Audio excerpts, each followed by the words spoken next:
Have you ever wondered why the most successful people have failed the most? While most of us avoid risk out of fear of failure, what if intentionally failing more and faster is actually the shortest path to real success?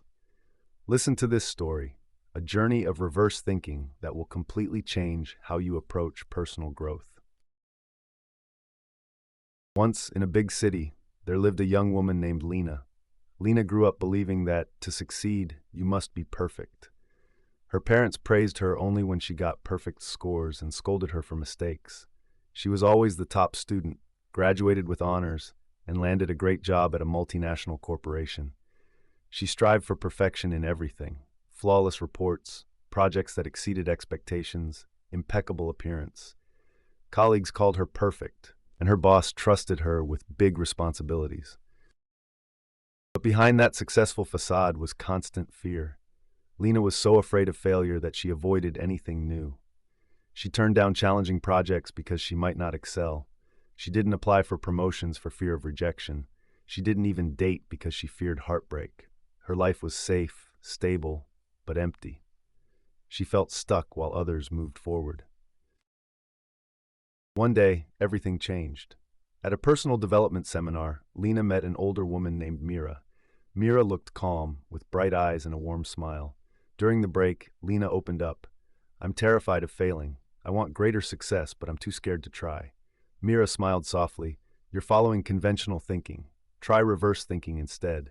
Failing more is the fastest way to succeed." Lena was shocked. "Failing more? That sounds crazy." Mira nodded. "Exactly, it's crazy, so few people do it, and that's why it works.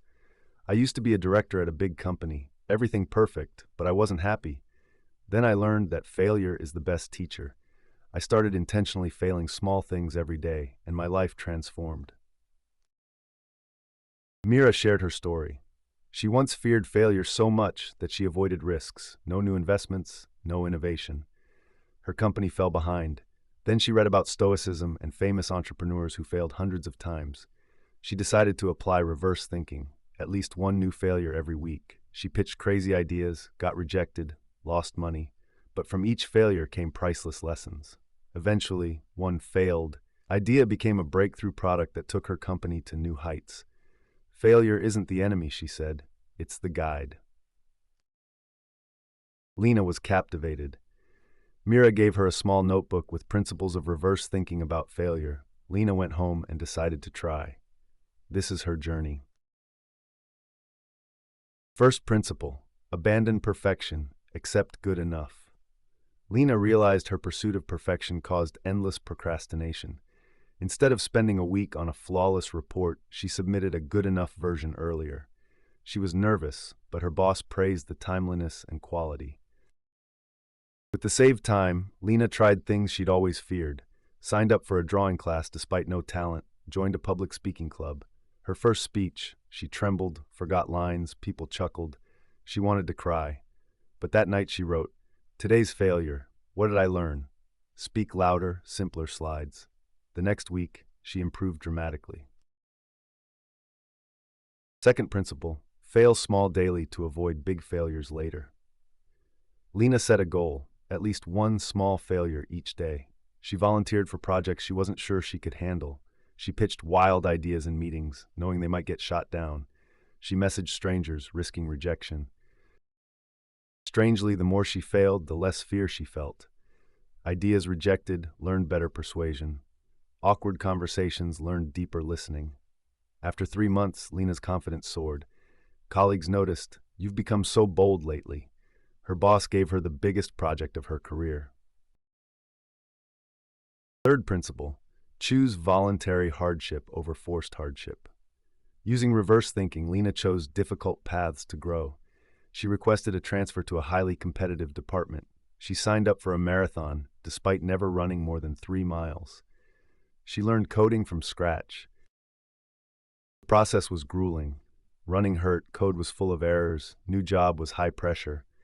Many times she wanted to quit, but she remembered Mira. Self-chosen hardship makes you strong. Forced hardship makes you suffer.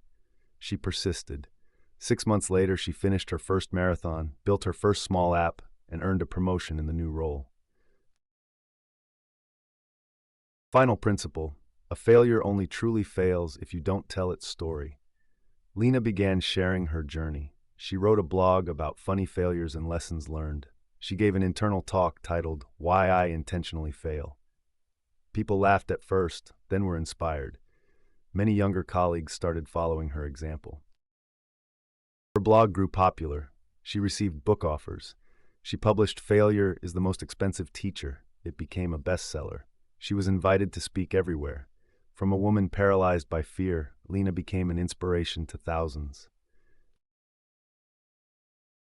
3 years later, Lena was the youngest director in the company, with high income, great health, and a beautiful relationship.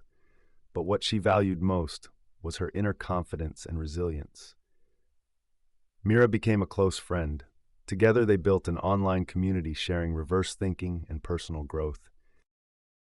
Lena realized, success isn't about avoiding failure, it's about failing the right way, more often, faster, and learning from every fall. If this story inspired you, subscribe for more counterintuitive stories on personal growth and mindset shift. Comment below, what did your biggest failure teach you? Like, share to spread the message, and turn on notifications. Thank you for listening. Your true growth begins with your next brave failure.